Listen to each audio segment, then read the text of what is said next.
Meagan's New Sibling, written by Kathryn Dyer Brown, copyright 1997.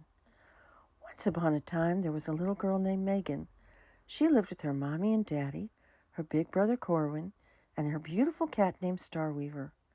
Meagan's mother was pregnant. Meagan would soon be having a new sibling. Her parents had told her that sibling meant brother or sister. Meagan's mother Elizabeth had an ultrasound done, which showed that the new baby would probably be a boy. That would make him Meagan's brother. The new baby was inside Elizabeth's uterus. The baby was getting bigger and bigger every day, and it would soon be time for him to be born. Meagan knew that some babies were born in hospitals, some in birthing centers, and some were born at home. Elizabeth and Michael had chosen the birthing center run by Elizabeth's midwife as just the right place for the new baby to be born. One day, Meagan saw her mother packing a suitcase. "What are you doing, Mama?" asked Meagan. Elizabeth smiled. "I am packing the bag that I will be taking to the birthing center when it's time to have the baby. Would you like to help?" Meagan bounced into the room. "Sure," she said. "What can I do? What are you putting in there?" Elizabeth folded a nightgown. "I am putting in an old nightgown and a robe to wear while I'm in labor, some clean clothes to wear home, and clothes for your baby brother to wear home. I will also want my nursing book, and I'll want my pregnancy journal, but I'll wait to put the journal in until right before we leave. Can you hand me that purple tube?" Meagan handed the tube to her mother. "What's that?" she asked. "This is a special cream that I can use on my nipples if they get sore when I nurse the baby," replied her mother. "It shouldn't hurt very long, but sometimes a woman gets a little sore the first few days after the baby is born. I hurt a lot when your brother was born because he wasn't nursing right, but with the help of my midwife and a group called La Leche League, Corwin and I were able to learn together how to nurse so that he could get all the milk he needed. We'll also need to put in some clothes for you and Corwin and your father because you will stay with me until the baby is ready to come home." Meagan helped her mother pack the suitcase. They decided to let Meagan put her clothes in the backpack she had gotten for her birthday. Meagan also put in some books to read and some toys to play with. When her mother wasn't looking, she put in a card that she had made for her mother and the new baby. It was a few days later that Elizabeth came into the kitchen with a funny look on her face and holding her belly. Michael went to her and began rubbing her back while she took deep, deep breaths. "How many is this?" he asked. Elizabeth took one more deep breath and said, "This is the first one I've really noticed, but it was pretty intense. Corwin, would you get a piece of paper and write down the time? I didn't time the contraction itself, but we can do that with the next one." Meagan helped her brother find a piece of paper. Then she went to put on her watch so she could help time too. She knew that a contraction was the muscles of the uterus working to help push the baby out into the world. Everyone seemed really excited, but Meagan felt funny and scared at the same time. She was worried about her mother. Even though she had taken classes at the birthing center so that she could be there when the baby was born, it was different when it was her own mother in labor. Elizabeth took several walks that day with Michael.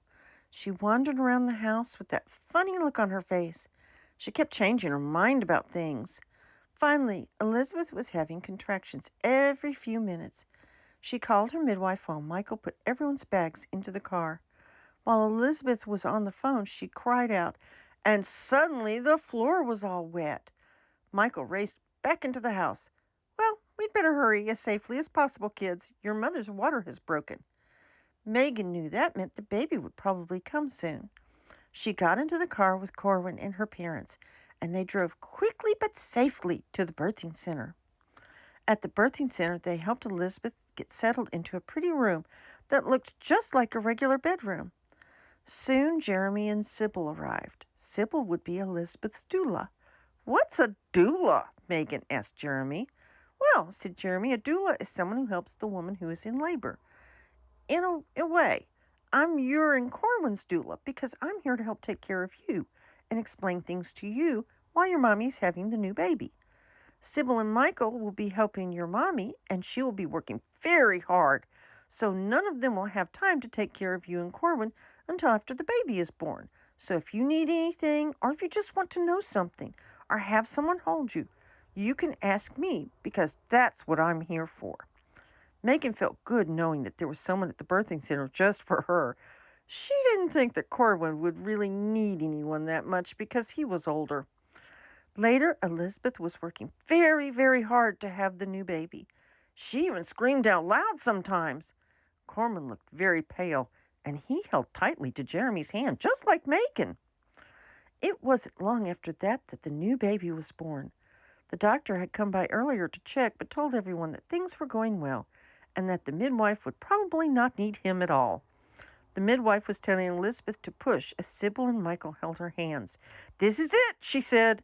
Meagan and Corwin came a little closer to see, but did their best to stay out of everyone's way.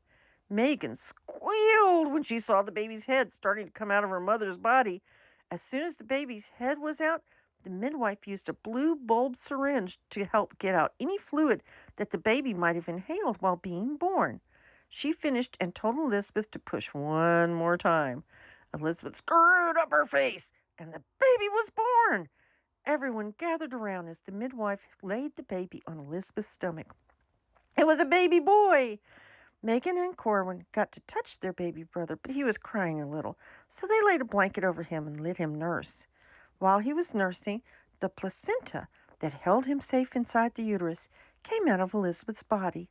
Then the midwife put some clips on the cord that had fit him inside of Elizabeth, and Michael cut it. "Welcome to the world, Jonathan Alfred," said Elizabeth with tears in her eyes. After a while, they helped clean Jonathan up and get him ready to go home. The midwives had Elizabeth stay for a while after Jonathan was born to make sure they were both okay. One of them would come out to the house the next day to check on everyone. Michael dressed the baby while Elizabeth got dressed. As she was pulling out her clothes, she found a card in her suitcase. "What's this?" she asked as she opened it. It was the card that Meagan had made. "Oh, Meagan," she exclaimed, "thank you so much." She showed the card to everyone, and they all said what a nice card and a sweet thought it was for Meagan to make it. That made Meagan feel very good. As her father finished dressing the baby, he pulled out 2 packages from the suitcase. "Look, I found a package for Meagan and one for Corwin." Meagan's package said, "To my new big sister," and inside was a new game. Corwin's had a new book. It made them feel very good. When they left to go home, Corwin wore his big brother shirt and Meagan wore her big sister shirt.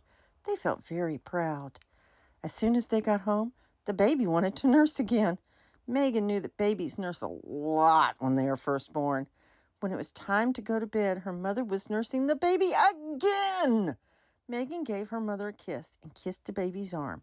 She knew that she couldn't touch the baby's face while he was nursing because it would confuse him. "Good night, baby brother," said Meagan.